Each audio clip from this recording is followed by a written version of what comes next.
What if materials weren't just things we used? What if they carried knowledge? What if they told us where they came from and where they should go next? That's the idea behind material intelligence. In a circular economy, choosing the right material isn't just a design decision. It's a system decision, because materials don't exist in isolation. They travel, they transform, they affect everything, and some are smarter than others. Let's explore what makes a material intelligent. First, it knows its origin. Material intelligence starts with traceability. Where did this fiber come from? Was it grown or mined responsibly? Was it made using clean processes? Blockchain and digital passports now track a material's life from source to store. That transparency helps designers choose materials with low impact and high potential. Second, it fits a circular loop. There are two cycles in the circular economy: biological and technical. Biological materials like cotton, paper, and food waste must be biodegradable and non-toxic.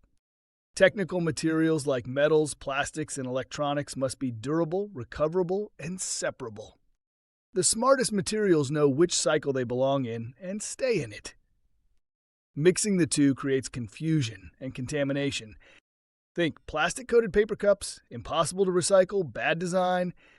Smart design uses monomaterials or clearly separated components. Third, it's built for disassembly. Material intelligence means designing for the end at the beginning. How easy is it to take this product apart? Can it be separated by hand? Will it require machines, chemicals, or destruction? If materials are fused or glued together without thought, they become landfill. But if they're snapped, stitched, or layered thoughtfully, they become resources again. Fourth, it stores data. Some materials are getting digitally smart. Embedded chips, QR codes, and digital twins give products a virtual identity. They can tell you how old they are, what they're made of, and how to recycle or resell them. This is the future of intelligent circularity, where every product carries its own manual for reuse. It minimizes impact. A smart material doesn't just fit the loop, it reduces harm. It's low carbon, low toxic, low waste. Think of bamboo instead of hardwood. Recycled aluminum instead of virgin steel.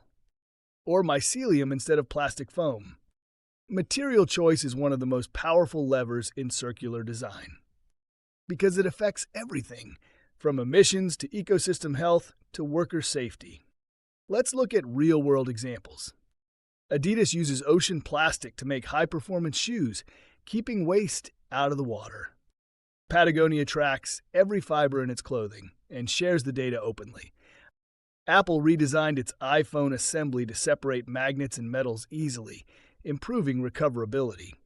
These companies aren't just choosing materials. They're building intelligence into the DNA of their products. Because here's the truth. There are no dumb materials, only dumb systems. And we can change the system by making smarter choices. Material intelligence means designing with purpose. It means asking not just, what is this made of, but also, what will it become next? Because in a circular economy, nothing is ever just used. It's always becoming. And that process starts with what we choose to build with. This is material intelligence. This is how the future is made.